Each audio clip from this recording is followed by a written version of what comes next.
Thank you, Dorcas. Good morning, everyone. Lovely to see you all. Thank you for having me here. It's such a joy to be back here at the University of Minnesota School of Nursing. I want to thank Dean Delaney and Dr. Treat Jacobson for the invitation, and Margaret Calabrese and the Planning Committee for organizing this incredible event. It's really a joy to be here, and I also want to honor the Dakota people and thank them for their ancestral lands, for us being able to be here today and gather and to enjoy our time together in this place. So it's really a pleasure to be here, and I think about discovering what matters in a number of different ways. I think about it, what it means personally as we're researchers, and what it means for us for our field, and then ultimately, importantly, what it means for the people in our communities and in the globe. And I'm going to be talking a little bit about all of that today. It starts always, I think, with self-reflection. As researchers, wherever we are in our process, why are we doing what we're doing?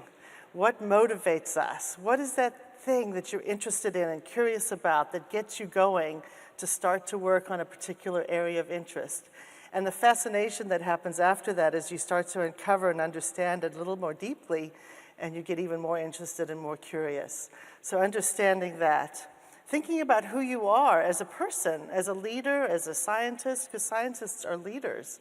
Who are you and what's your style like? How are you going to be actually implementing your research in the world, engaging with communities to do your research, all of those kinds of aspects. What are the biases that we hold?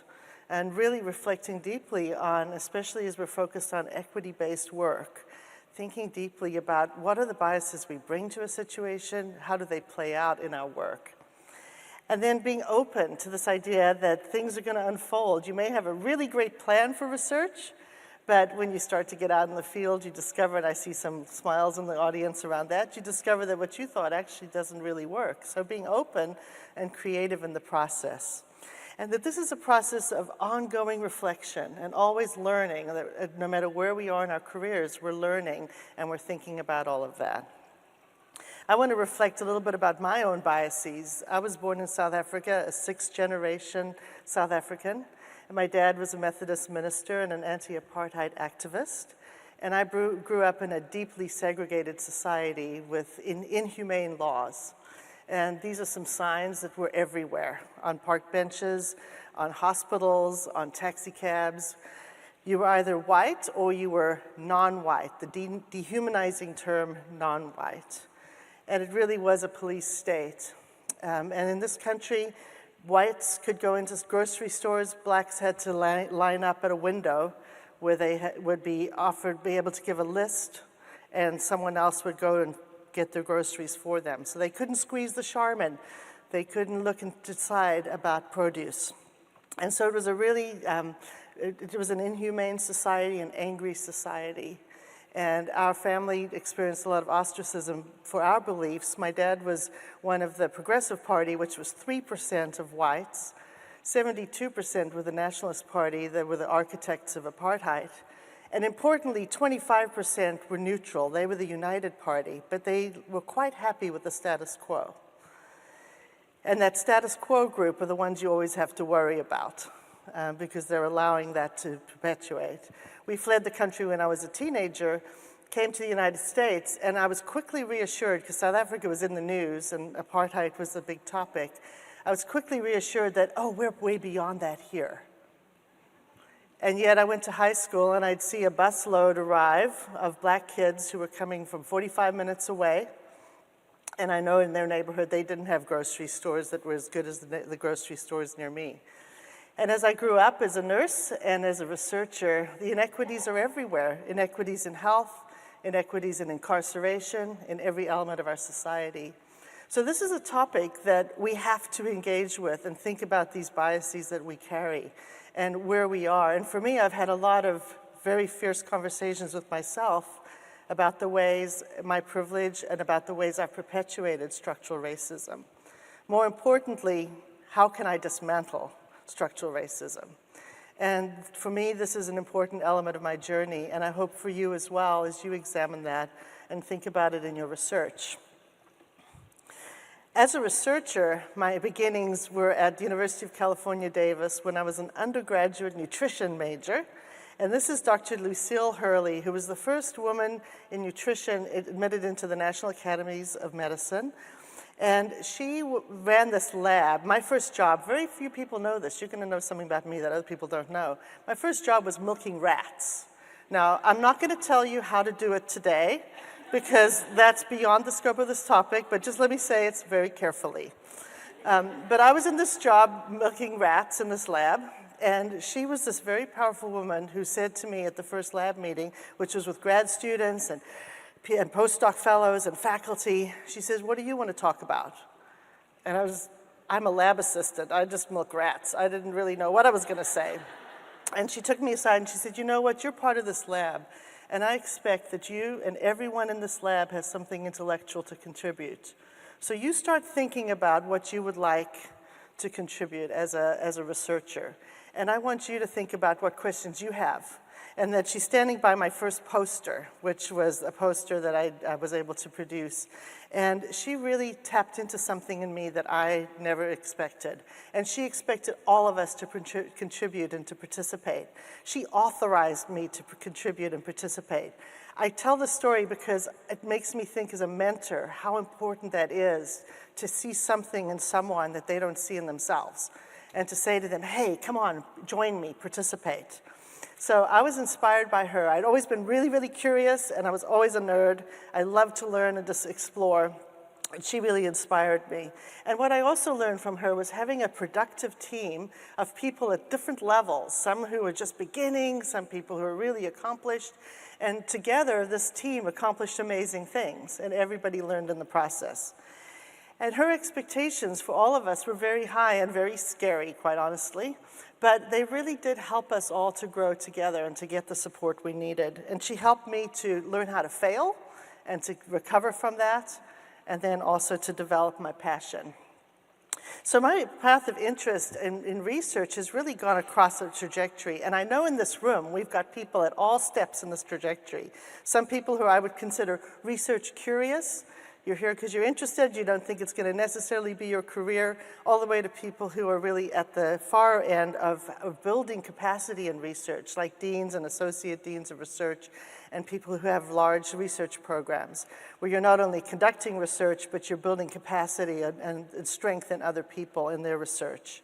And so for me, my trajectory started clinically as a nurse on the night shift.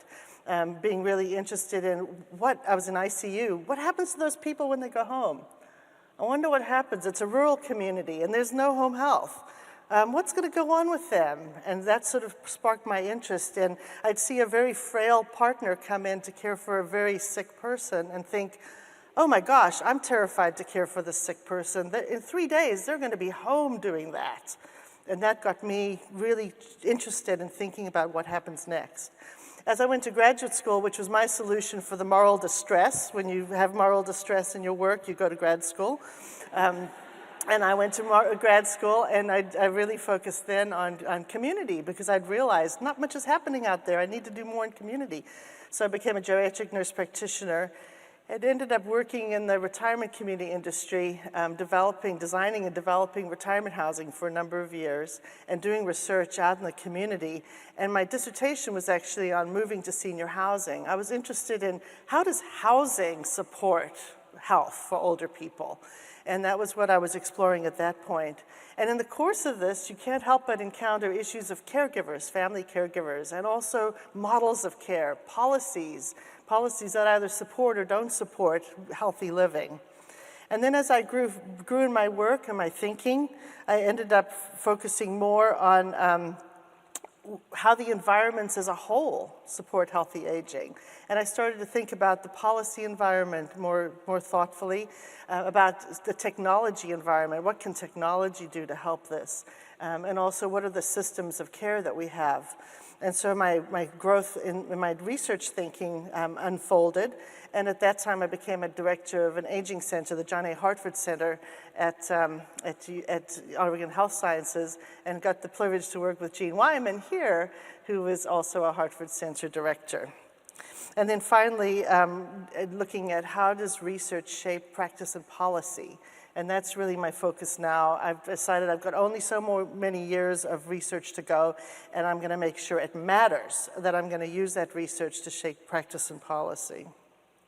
So I just want to briefly go over a little bit of my trajectory of work, and particularly focusing on family caregiving to illustrate sort of how that's developed and how I've brought an equity lens to what I'm doing.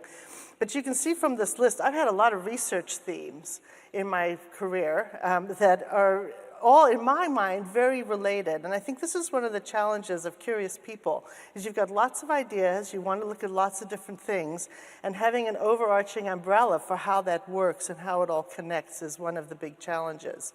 But really, the way I simplify it in my own mind is that it is about looking at systems that support healthy aging, and there are a lot of different elements to that. Sandy Ayers was my PhD advisor, and she said to me once, a long time ago, "Now, Heather, you're going to have to focus." How many of you have heard that? How many of you heard that? Yeah? So she told me to focus, and what she said was, you can either pick a population or you can pick a phenomenon, but pick one. And then what you want to do is you could flip it. You can look sometimes at the population, sometimes at the phenomenon, but you need to be able to start somewhere and it's going to grow from there. And I think that was really good advice, and it helps me a lot because I was able to very affirmatively pick my population. Older people, I love people over 80, 90, 100, that's my group, so my peeps. So that's who I look for. And then I think about what are the issues for that population. And so I know many of you sort of struggle with this issue of so many things on deck and where to focus. But I'm going to talk about caregiving, which has been a theme for me for over 36 years now. So Rosalind Carter said there are only 4 kinds of people in the world. Raise your hand if you've been a caregiver. Yeah, almost everyone. Anyone who's a current caregiver? Yep, good number there. These pictures on here are my current care recipients. Actually, my parents on the left, my dad passed away recently. My mom has dementia and she lives with me. My father-in-law, who's 100, who lives by himself, and I'm a distance caregiver to him. And my aunt and uncle, who are in the Outer Hebrides. They couldn't be further away. So it's all about really distance caregiving. I'm their primary caregiver as well. And then those who will be caregivers. Any of you think you might be in the future? Yeah, you would all raise your hands. And then those who will need caregivers, this is one of the most humbling experiences of my life. That's me in the wheelchair with a broken leg. I had an accident a few years ago, and I had never experienced that level of humility, of needing to accept help from other people. And while it was only 3 months of no weight bearing, which I know is a very minimal disability, compared to what so many people live with, it was one of the most important times for insight for me about what people go through and how to navigate the world. So it's a very important framing. I've done a lot of research in caregiving over the years. This is a laundry list, but I'm not going to really focus on every part of it. I want to just sort of give you some high-level lessons that I've learned over the time. My first work was actually started as a doctoral student, and then because it was a 10-year study, I ended up becoming a co-investigator with Peter Vitaliano at University of Washington. And we were looking at chronic stress in caregivers, and we actually enrolled dyads of people who were caregiving for someone with Alzheimer's disease, the partner and the person with Alzheimer's disease. And we enrolled matched age and gender matched controls of older people who were not dealing with that situation, and followed them for about 10 years. And it was a really important study because it was a chance to watch longitudinally what happened with trajectories of care for 2 different people over time and the effects of that. And it was something that our idea was that caregiving is a chronic stress. No kidding, huh?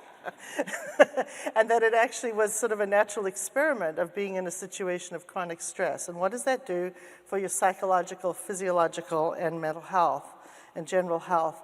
We found a lot of important outcomes in this work for the people who were caregivers, that they did have changes. They had a lot more distress.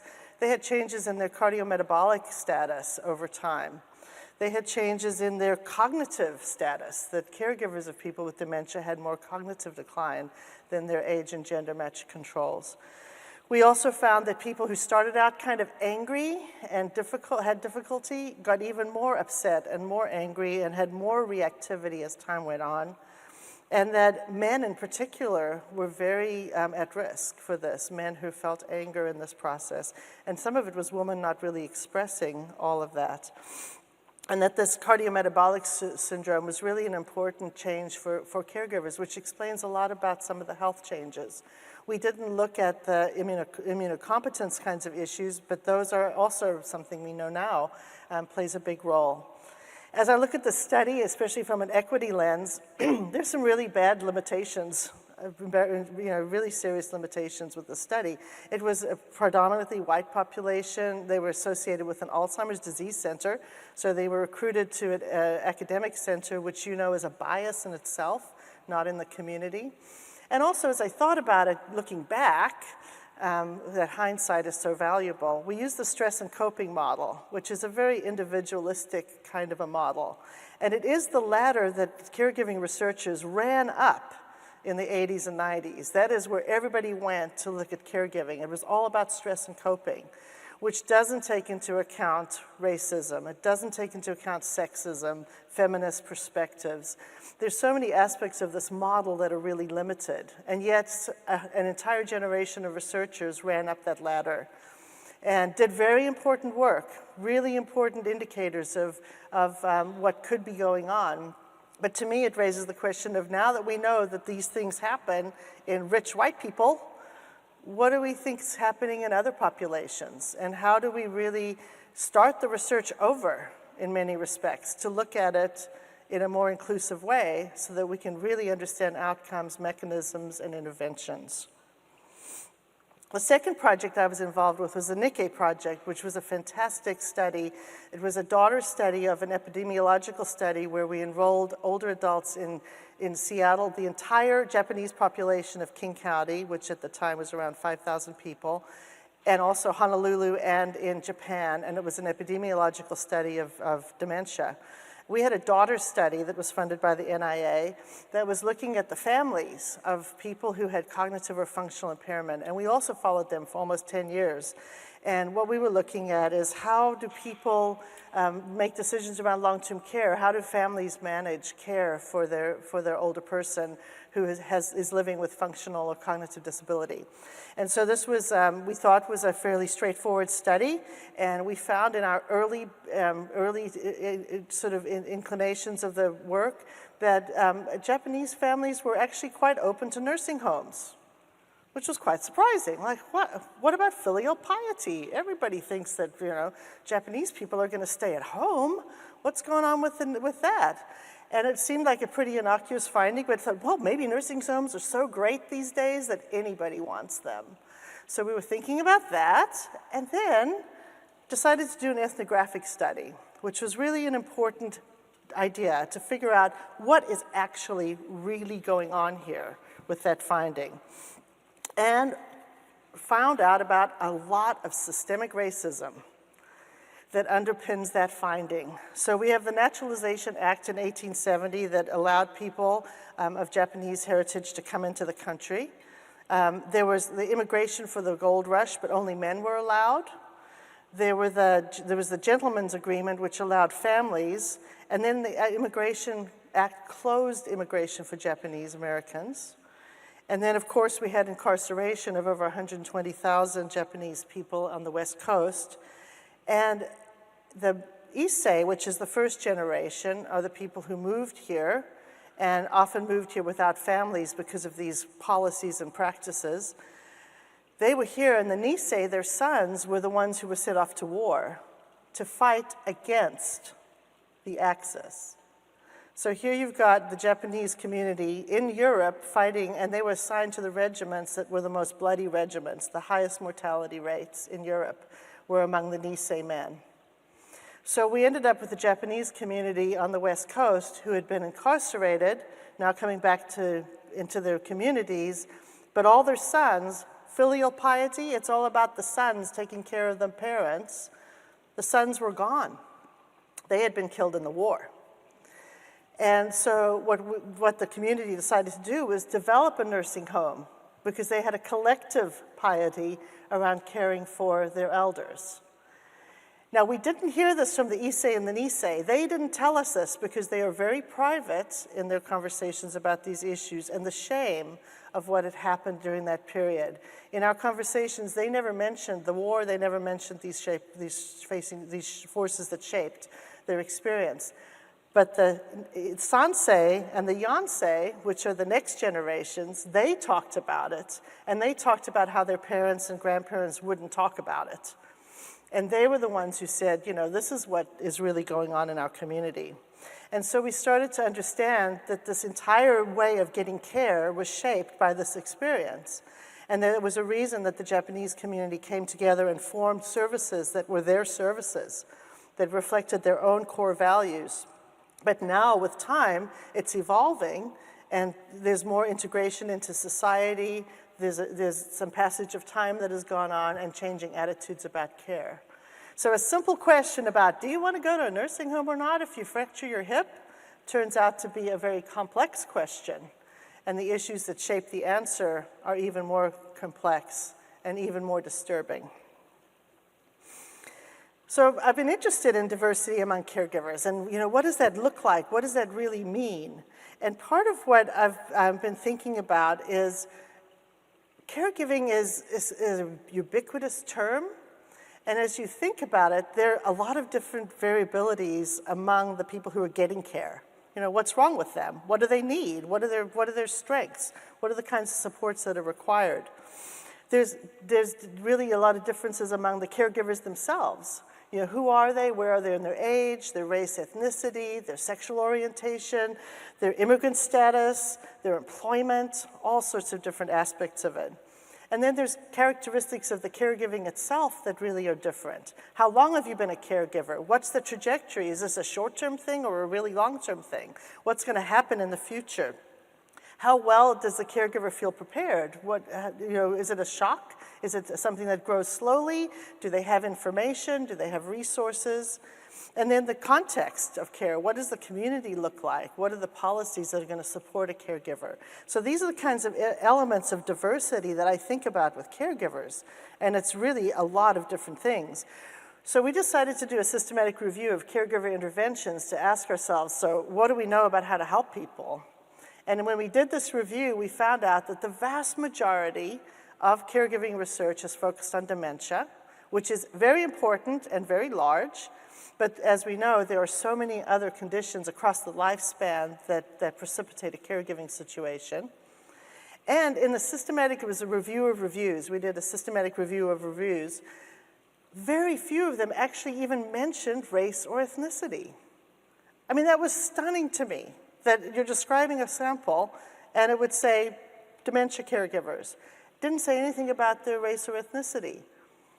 So social determinants of health don't even come into the literature for the last 30 years in a substantive way, which really means that we're not understanding what we need to understand about the situations of people who are living with this situation.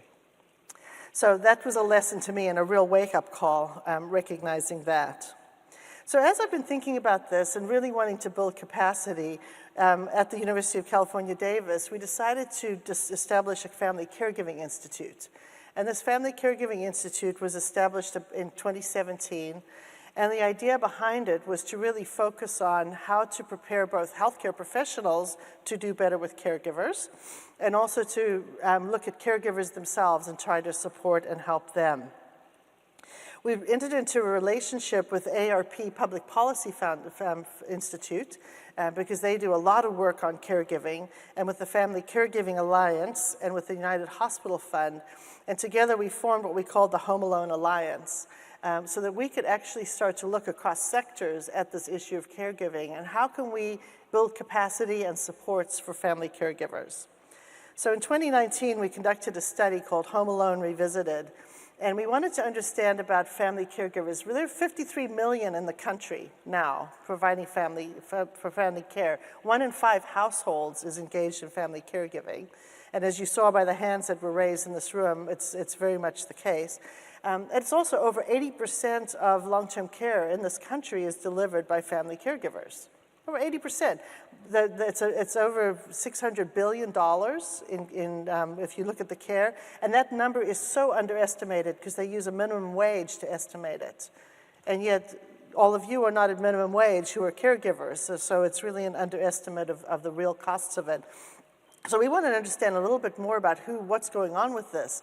So we did this national study to look at who is providing care and what's going on, and we were able to get over 2,000 people. It's a probabilistic national survey to answer the questions, and these are people who are providing care to someone over 18. And we found that actually today's caregivers are providing very complex care. It's intense and it's complex. That over 50% of family caregivers are doing what we consider medical nursing tasks. These are the kinds of things that as a brand new nurse I was scared to do, and now we're asking caregivers to do. You know, managing pumps and managing ventilators at home, managing IVs, all sorts of things. But even glucose monitors and giving injections, things like that you know, take some skill and are kind of scary to people when they first start with that. Over 70% are dealing with pain in the family person that they're caring for. And when I say family, I mean that in a very general way. It's people who are chosen or family by birth. And also that over half, about almost 60%, have cognitive impairment or behavioral health needs. So a lot is going on in these homes, and that the caregivers are incredibly diverse, that it happens across all populations and in all communities, and their experiences are really different as well. We found that for sure that caregivers who are socially isolated or have no choice about caregiving are more at risk. And in particular, the Asian community has less choice. And again, this probably harkens back to the idea of filial piety, of being involved when you can or you cannot. And we also found that family caregivers with fewer social connections and lower satisfaction with social supports were more stressed. They worried a whole lot more. They really perceived their tasks as more difficult and had more depression. So there's a lot of differences there, and we wanted to think about how can we support. So we started to develop educational resources for caregivers, and these are on the web at this website that I'm showing you here, Family Caregiving How-To video series, and these are based on the topics that caregivers said were the most difficult for them. And there are, I think there's 7 different major topics, things like managing medications, managing durable medical equipment, managing pain. And within those, there's over 60 videos, and they're in multiple languages, and they're short videos, and they're intended for family caregivers to look at them to help them to manage these medical nursing tasks in particular. And we wrote a series of articles with the American Journal of Nursing for nurses to help them understand the evidence behind the videos, and then also how to use those videos in practice. So this is an example of taking research and applying it and trying to look at how do we actually try to make a difference. My current work is working with the California Caregiver Resource Centers, which is a large group, a network of 11 centers across California. And they serve caregivers in these different regions. And they were established in 1984 by the state as a resource. And then the money went away, but more recently the money came back. And with this came back some investment in infrastructure, which included deploying an electronic record for these caregivers. And so we were invited at UC Davis, the Family Caregiving Institute, to be partners with them as they launched a new web-based platform to assess caregivers. And I'm going to tell you a little bit about that in a moment. But the core programs that these services, these caregiver resources provide, family consultations, so people can call in, they get an assessment, they get tailored information, they get some consultation and support, and then they can get referred, and they're providers of Title IIIe services like respite. They also have some state funding to provide services, including counseling, legal, and financial services. So it's a really tremendous resource in the state. And CareNav is this client record system, which is a cloud-based HIPAA-compliant system. And it uses a uniform intake. We were able to help shape the intake forms so to use some standardized measures so that we can actually look at some of the important indicators and outcomes over time. And the client can complete the assessment, and then there's a dashboard that provides tailored information. So if they say they're having trouble sleeping, some articles will pop up about sleep and how to promote good sleep. And then there's also the family consultant who looks at the data and calls them and talks to them and helps them to come up with a plan. And importantly and excitingly for a researcher, we can export that data and look at it and see what's going on. And in fact, there's over 10,000 people in this database, caregivers. And we get over 4,000 new caregivers every year, and we have longitudinal data as well. So it's a phenomenal database. And what you can see from this slide is that the population represents across the lifespan. We've got a majority over 45, but both the care recipient and the caregivers are across the lifespan. There, as is typical with many situations, more women are caring than men, and there's some people who are in the categories of different gender identities as well, but less data there. We also can see across racial and ethnic identity that this is a very diverse sample, and it's very exciting to us to be able to have sufficient numbers in different groups of racial ethnic communities to be able to look in more depth at what's actually going on in those communities. What we find about the caregivers is that this is a group that's doing intense care, and so the employment level is lower than is often the case. In national samples, more than 60% of caregivers are working, but this sample is about 30% full-time. But many of them are affected in their employment by their caregiving. Almost 20% are below federal poverty level. And we have about 3% or so who are identify as LGBTQ and 4% in rural areas. And so the numbers are still pretty good given the large sample sizes to be able to look at those groups that are typically difficult to think about and do adequate research on.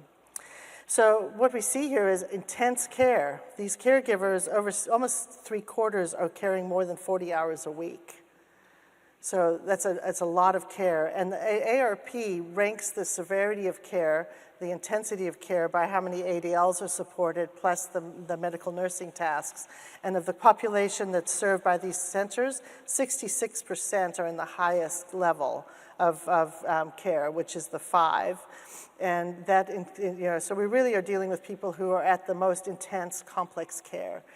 And I think that's an important observation because many of the national studies don't show this level of intensity. When you ask how many hours you're caring and what's going on, my suspicion is those people are too busy to answer those national surveys. So this is biased because they raise their hand, I need some help. And you know that there's a lot of spaces between raising your hand and needing help and getting help. So it's a biased sample in that sense, but it is really a very focused sample in people who are doing very intense care. They're doing it alone. Out of these people who are doing this intense care, almost 70% get no paid help, and half get no unpaid help. So the myth of the family network coming in and supporting is really kind of not really there for these caregivers. And we see some disparities in that, and I'll show you some more about that because we've been doing some spotlight on equity around this. So when you look at caregiving demands, the red means it's high intensity. So what you can see, the first thing with this graph is, wow, that doesn't tell you a lot because look, everybody's high intensity. I mean, everybody's in the 89 to 90%.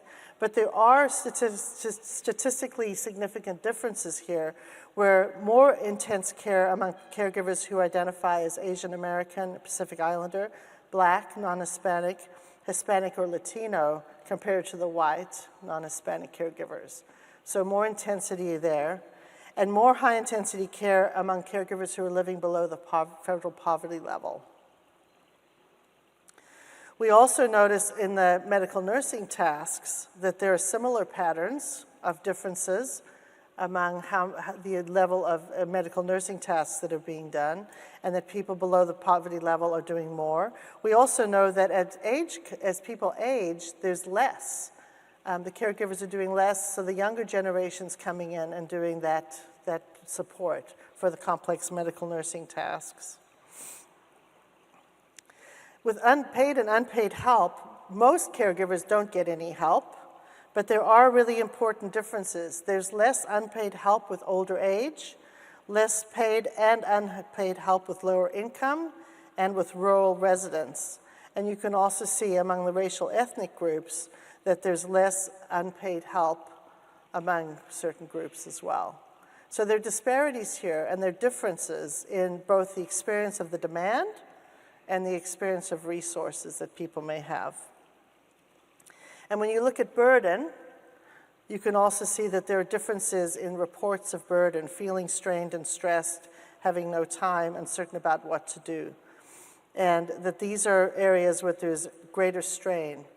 We've also come to understand through our qualitative work that people think about strain differently, and that in certain cultural situations, it's not as normative to say I am burdened or I'm strained, because this is what I do. This is who I am. I'm a partner, I'm a child. This is what I do. And so these indicators are not always culturally relevant either. But we do know that there's a large amount of demand and there's unmet needs in this population. Importantly, this shows that about health.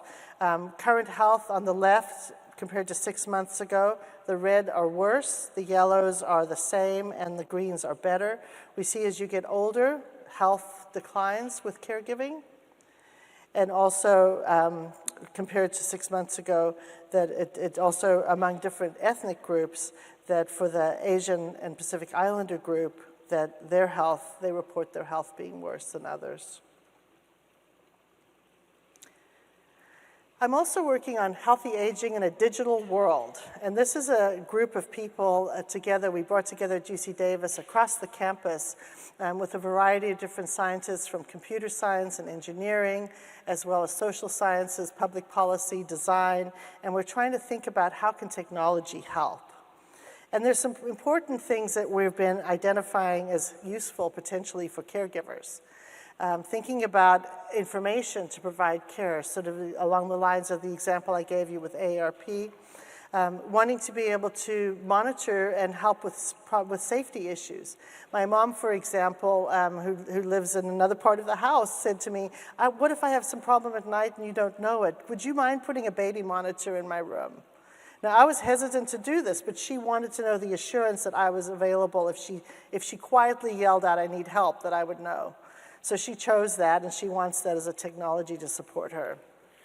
It's also something that can help with routines. Technology can help with cueing, reminding, noticing if a pattern isn't happening as it should, and prompt someone to do that. It's a communication device. It's a way for people and families to stay together. It's a way for people to be in touch with their care teams. It's also a diversion and a way to get a break, having some technology, some gaming, or other kinds of diversions. I don't know about you, but Candy Crush, does that mean anything? And then also tools to help manage your health and to use tools, mHealth applications to be able to improve your health. So there's a number of different places this can work. My colleague Tom Nesbitt and I have been working on how do these different technologies, how can they be deployed in primary care and community. And we think about it in the big buckets of the kinds of technologies that go on the body, that can be sensors and monitors, the technologies that are passive in the home that can monitor the environment, but also help to provide cues around routine and support communication and interaction. We think about the community aspects of technology and communication, social networking, advice, and then the healthcare team and how to connect to the healthcare team in meaningful ways. So a whole bunch of us are looking at how this applies to caregivers and how we can support them as well. And CareNav, what I described to you earlier, is a really good example of a platform that can reach caregivers in a meaningful way. And they're also using a lot of virtual support groups and that sort of thing to help to support. I've also been engaged in the Master Plan for Aging in California, the first in the country to come up with a multi-sector plan for aging. And this is something that is really an important wave in the country. It's really moving in a lot of states. trying to plan for a future for all ages. Actually, it's not just aging, it's aging and people with disabilities, so that people have access to resources and supports, and we can address some of the important elements of structural issues in society that support aging. There are 5 main strategies. As you can imagine, housing is number 1, especially in California, where it's very expensive and inaccessible. But the 4th strategy is caregiving that works, and I'm very pleased that that ended up becoming part of this process. And with that, we're looking at both family caregivers, and we're also looking at it with the paid workforce as well. So I think about the power of data, and the data that I've had the privilege to collect and look at over my career. It's about increasing awareness of issues, the importance of what that caregivers play in our care delivery. It's also, I think, a means to address health equity and disparities, because when you know what's going on, you can think about program design, you can think about how to improve. You can also look at gaps in services, look at communities and where there are gaps and where there could be something could be done to improve access, to improve inclusion. You can look at how technology can support, and then also it can inform environments, both the policy environment at the employers, but also at state and federal policy level. I want to spend just a few minutes on the fellowship that I run, the National Fellowship, which is funded by the Gordon and Betty Moore Foundation. Betty Irene Moore here is a person who experienced a medication error early in her life, and she, rather than deciding to sue, decided to invest. And Gordon was the founder of Intel, and he changed the world with developing all of his computer science. And Betty saw the power of nurses. She'd been a caregiver herself, and she wanted to invest in nursing leadership and innovation, because she felt that if nurses could really look at things from a system perspective, we could change the world, and she wanted to invest in that. So first they invested in our school, and now in the fellowship, and it's the next generation. So I want to share some of the fellows' work that I think is just so exciting. There are 4 fellows in the program who are working together: Kamala Alexander, Dawn Aycock, Fawn Cothran, and Shanita Randolph, who have decided that they want to look at developing the next generation of Black nurse scientists. And so they're partnering with historically Black colleges and universities, and they're identifying promising undergraduates, people who are interested in research, interested in a trajectory.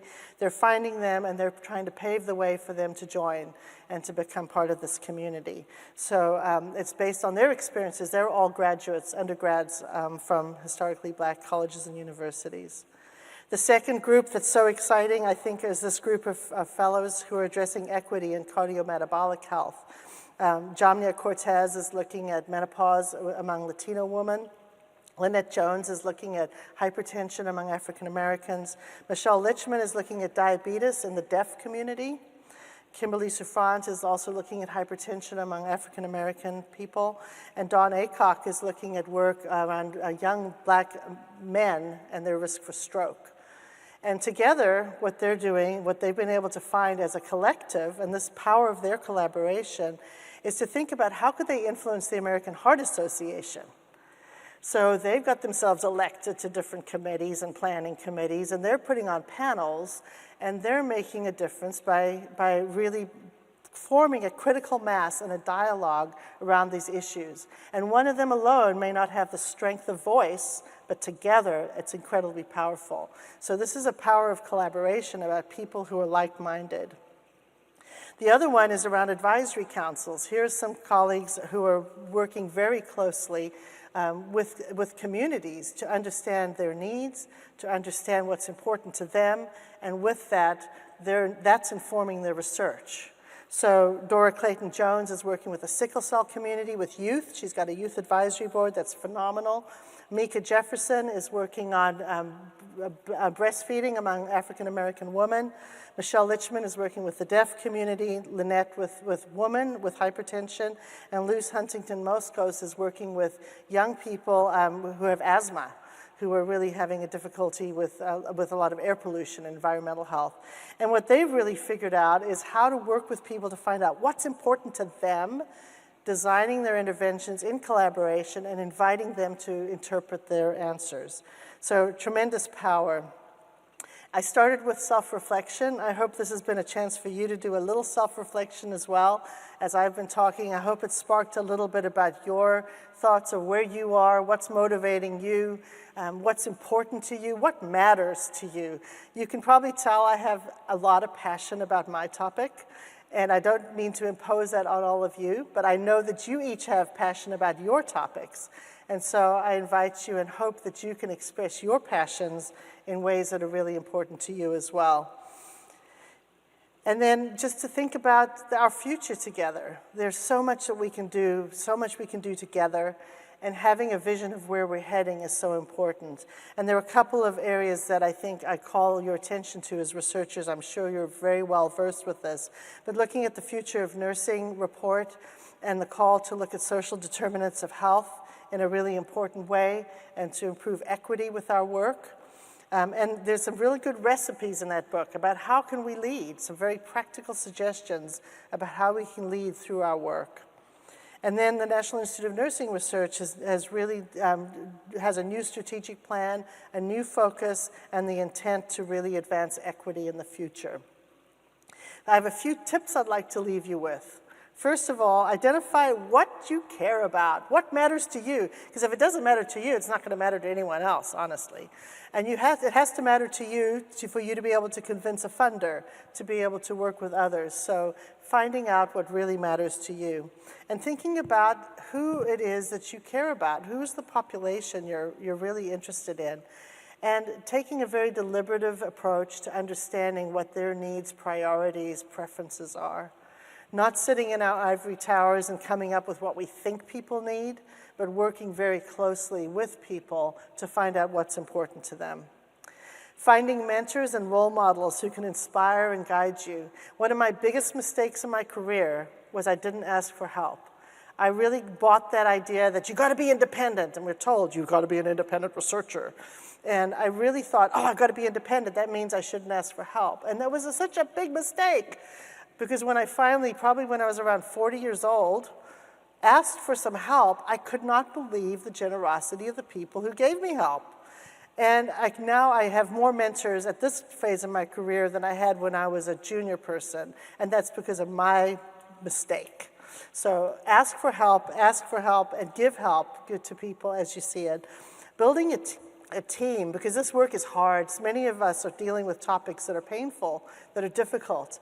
And so having a team that keep our spirits up and help us to stay connected, stay motivated is really important. And the rewards of having a team that grows over time. And then thinking about how your research can make a difference. It's not for the sake of a publication or a promotion. The research, we owe something to our participants beyond that. And thinking about how it can translate into practice or policy. And if it's not you doing that translating, finding partners. We've got partners in the room today from the community who are in health systems. Finding partners in the community or in health systems to help us with that translation. And then also the long game. You know, as you can see from my circuitous route that I've described for you, it went in a lot of different directions over time. But the long game has always remained the same. I've always been really passionate about making the world better for older people and aging. And that's what, to me, gives me the meaning. And so thinking about that long horizon of where you're heading and what you're trying to do as a really important beacon in your work. So I just want to thank you so much for being here, for your attention. I know your work makes a difference as well, and I look forward to learning more about it with you all today. Thank you.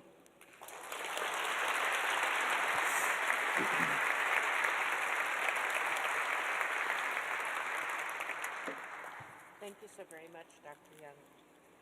We have a microphone that will be circulated in the audience for questions and comments. I'm just looking for where it is, right, it's over there. And we also have quite a few people joining us via Zoom who can chat their questions or comments. And Dr. Diane Treat-Jacobson will read the submitted online questions, and we'll let you answer them here. I'll just stand by.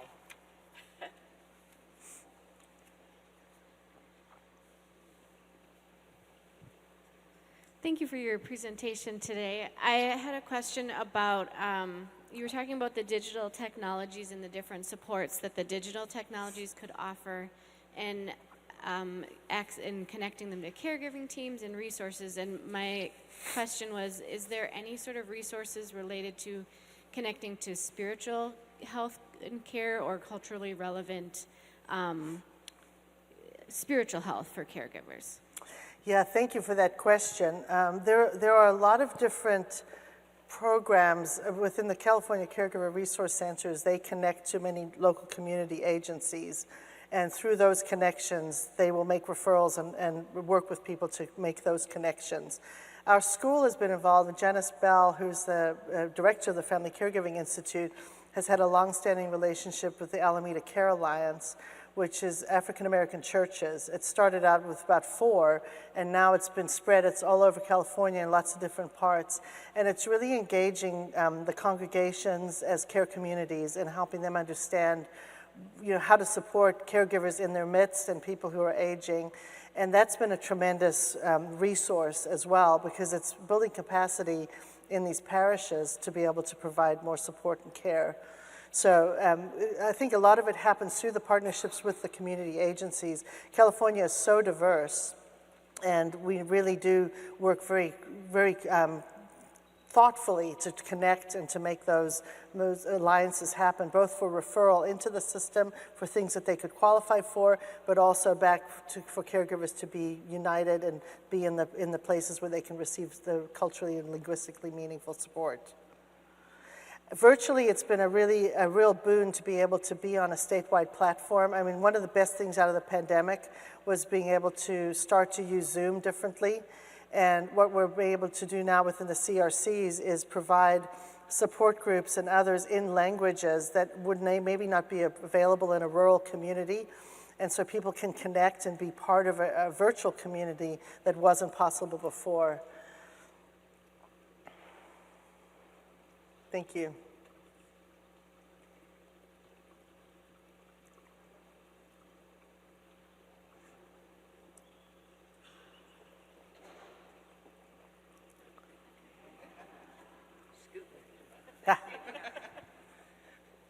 Thank you for your presentation.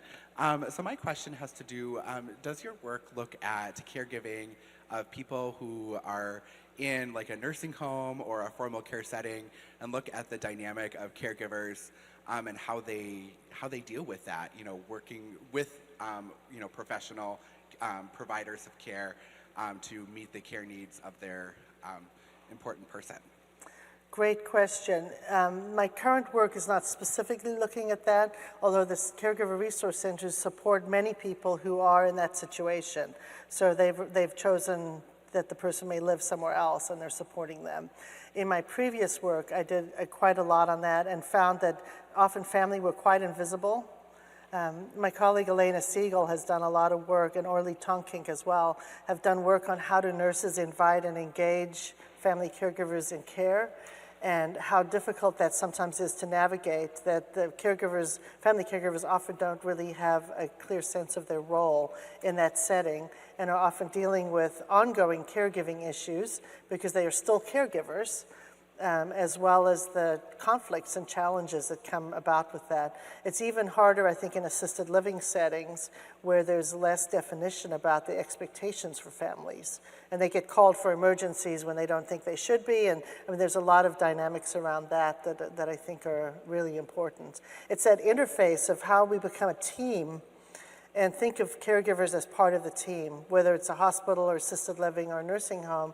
And so often caregivers are somewhat invisible and not invited in with their expert knowledge, as well as they're going to be expected to do things, and they're not always engaged and helped to do those things.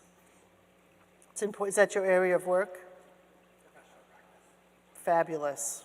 I'm so glad you're doing that. Question over here.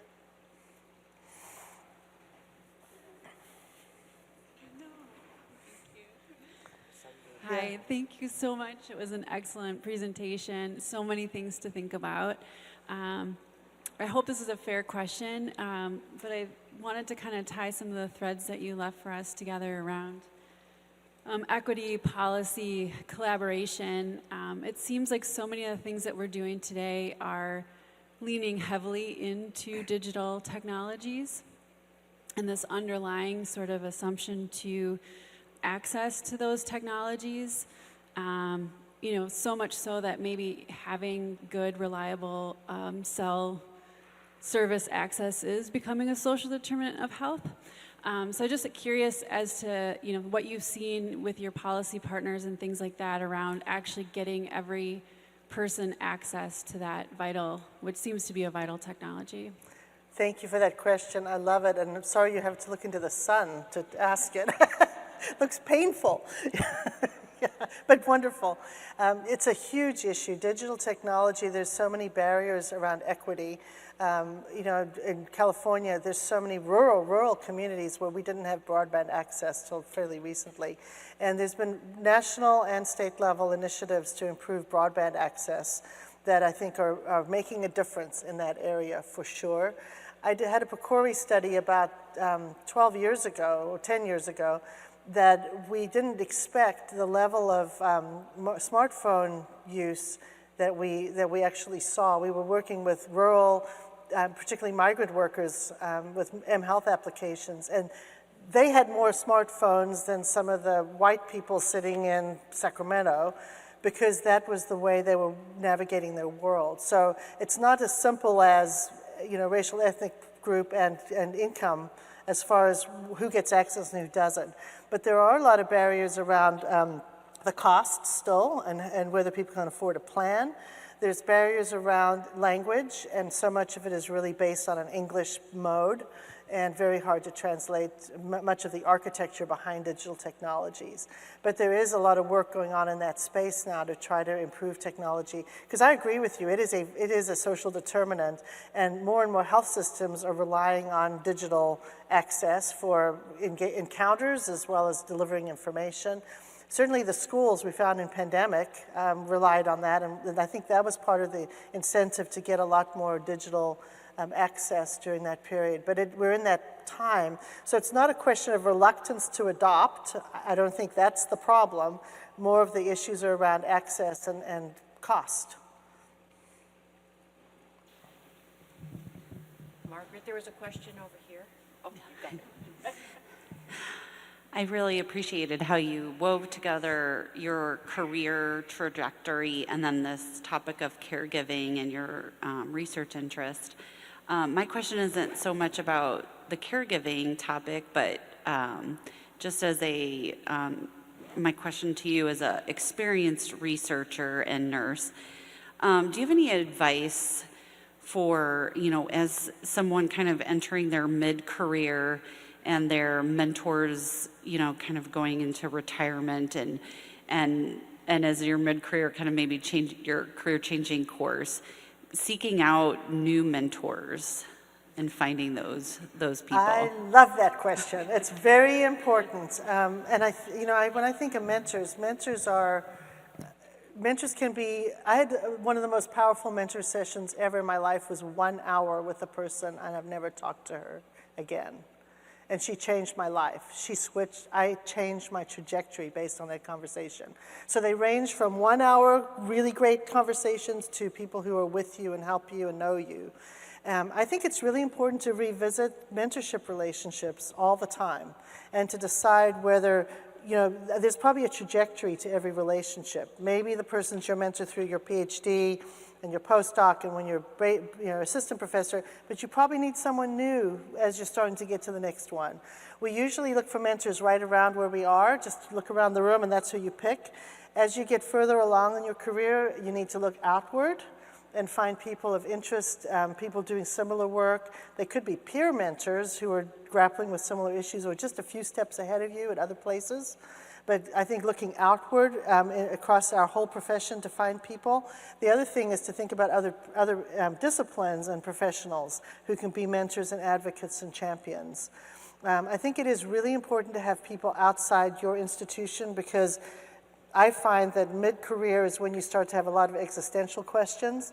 I've worked so far, I got this far, but is this what I signed up for? Those kinds of questions are really important to answer, and it's not just It's no discredit to your organization that you may feel that, because it's a developmental thing. So it's very helpful to have someone else's perspective around that time to either help you settle down into your new self and moving forward. I think the other part is I think we all have to reintroduce ourselves over time as we become different, as we grow. And a mentor can help you reintroduce yourself, because they can help you ask yourself, what am I here for? What am I trying to do? What am I trying to accomplish now without the baggage of what you did before? Because sometimes you need to leave some of that behind and move in your mind, in your work. And if you stay with the same mentors, you may be more inclined to stay with that. So I think of it as a really important privilege to have those relationships with people and to take advantage of that.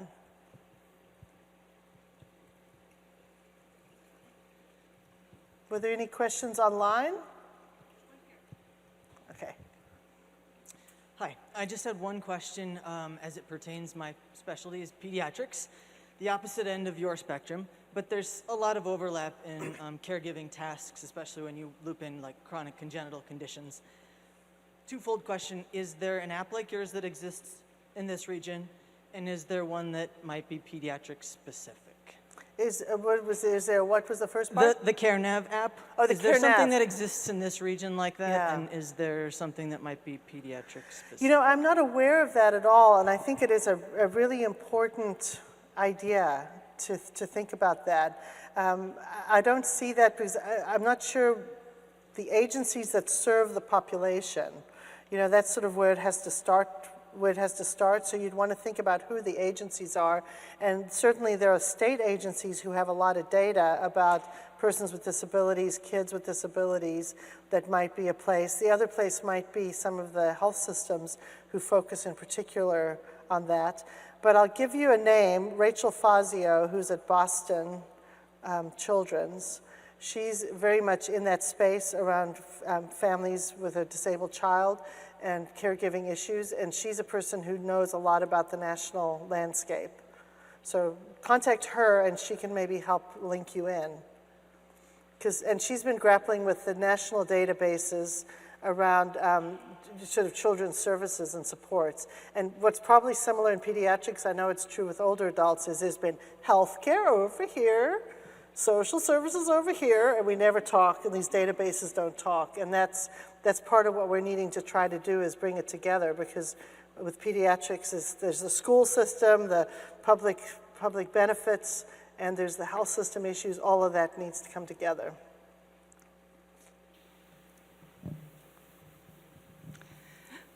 Thank you for, that's too loud. Thank you for a wonderful presentation. I have two questions. One, when you were talking about the resources in state of California for caregivers, how is that culturally tailored to different populations? So Latinos have different needs than other populations. And question number two, it's you had one slide on intensity of caregiving, and from what I recall, you said that the Asians and Pacific Islanders and Blacks, they had higher intensity. How was that measured?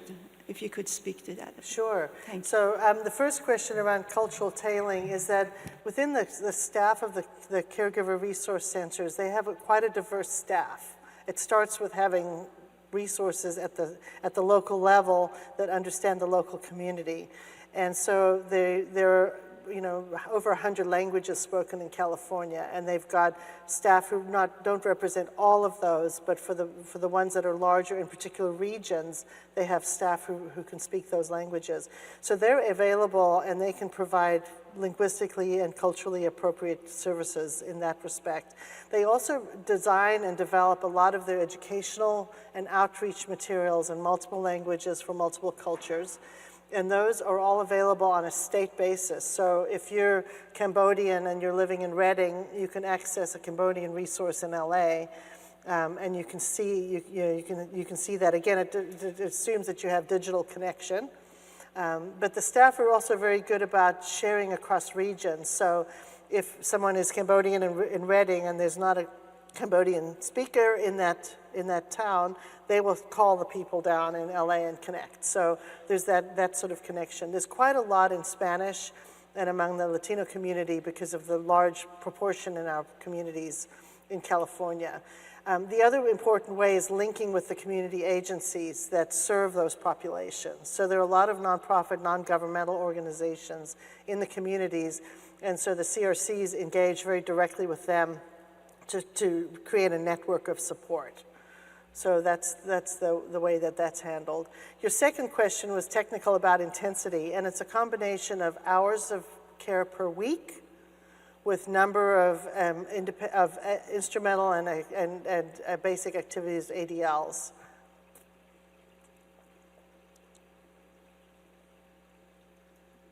Any other questions? I see a hand up in the back, in the sunshine. Yes, ma'am, thank you.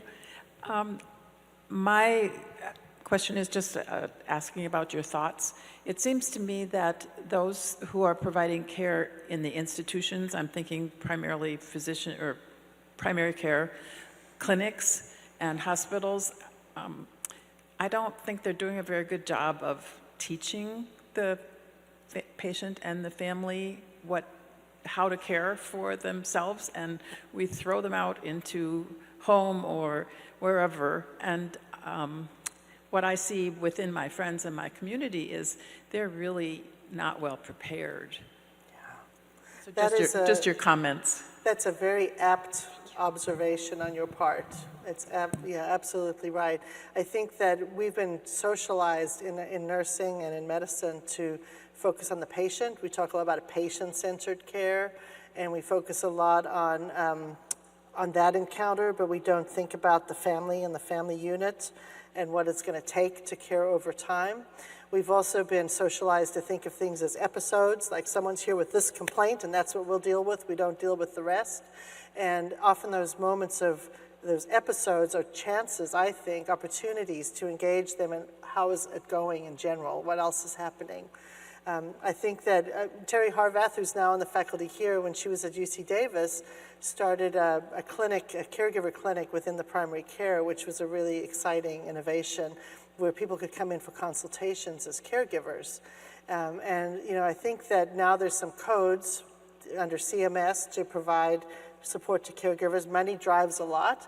What we really need to do is amplify the awareness among our healthcare providers to use those codes to engage families. When you ask nurses in hospitals, they say, well, we always teach the family for discharge. But when you ask families, they say, I didn't get what I needed. And it's, those commercials where they do a drug and then in the last 5 seconds, they tell you all the disclaimers, very, very fast. Well, that's kind of what discharge planning feels like to me, where it's like, okay, you're gonna go out the door now. Don't forget to change the dressing 5 times a day and give this medicine 3 times a day. It's like so fast and people don't get it. And they go home and they say, wait a minute, what do I do? And I think that's a real gap. Now, some hospital systems are doing a good job of phoning the family after they get home and saying, now that you're home, how's it going? Do you have questions? But that's pretty rare. I don't think it's a common practice. But it's a needed thing, because there's so much anxiety at those moments when we do see people. That's not the most conducive time to actually teach and support. So I have an online question, which she says is more of an observation. It would seem your comments regarding health effects of caregiving for older people would also apply to those of us who find ourselves now caring for grandchildren after having previously cared for aging parents. Thank you for your research and presentation. So I would welcome your comments on that. Absolutely. I think that is so true, that there's a whole generation of grandparents caring for their children. And certainly, many of them are now, they're serial caregivers. They've already done their duty caring for parents, and now they're also caring for grandchildren. I think the unifying idea is that providing care to another person is stressful, no matter what. It's stressful in terms of time, finances, emotional, and all of those stressors we know have a link to health. And so it's really a matter of intersection of risks. Intersectionality of identity all come together when you start to think about impacts on health. That's a great observation. Thank you for that.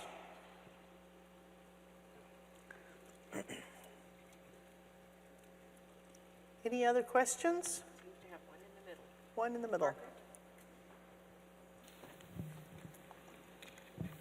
Hi. As we sit here in Minnesota and you're coming to us from California, I know we don't share a lot in terms of weather, but we are, in terms of privilege, both in a position of having a great deal of resources available to us, although we've spoken a great deal about, we've mentioned the difficulties in collaborating and putting all of those together. But I'm curious, when you talked about all the fellows, I noticed all their various states. And as we know in the US, not every state is as lucky as our two states to have that many resources to even partner with. Are you seeing among those fellows, or can you speak to any of the creative solutions that people are coming up with and you are finding you're not even sure where to start looking for those partnerships, looking for those collaborative resources? Like, where do our patients and our caregivers go when they're kind of starting from scratch? Yeah, many of the fellows who are in less advantaged states are turning to community-based agencies. They're the non-governmental agencies. You know, sometimes it's a faith community, sometimes it's you know, small groups of different communities that have come together, and that's where they start. And then they start to work out from that to figure out where the other collaboration possibilities are. They can certainly, through that, starting at the grassroots, figure out what are the most important issues, what are the most important priorities, and it positions them then to go and partner with others. So they may start with a group about an issue and then find an agency that cares about the issue but hasn't cared about that population before, and bring that population's issues to the fore and then connect them. So I see that there's a lot of back and forth in that way. And in some cases, it's informing the agencies about who's out there and what are the needs. I mean, the power of this CareNav data is that the California Department on Aging didn't even really know who the caregivers were that they were serving until this was deployed. And now they actually have a clue about it, and we're working with them now on an equity plan to really mine the data for where are the gaps in services. We're doing geomapping to figure out where do services exist and where are the people. And so, for example, we're looking at one county and we can see that here are all the people from different communities, and here are the services. This is a white community. They're not even close to where the people are who actually need it. So we're going to be able to visualize with geomapping where things are and where people live, and that's going to help us to start to close that gap. But data is powerful. You kind of have to know the data, and sometimes you've got to get it from the community first because it's not collected.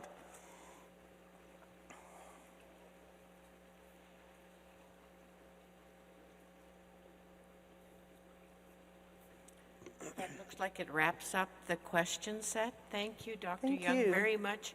We appreciate you sharing your work and your history and research with us in such a kindly and caring way. And again, thank you very much. What a pleasure. Thank you.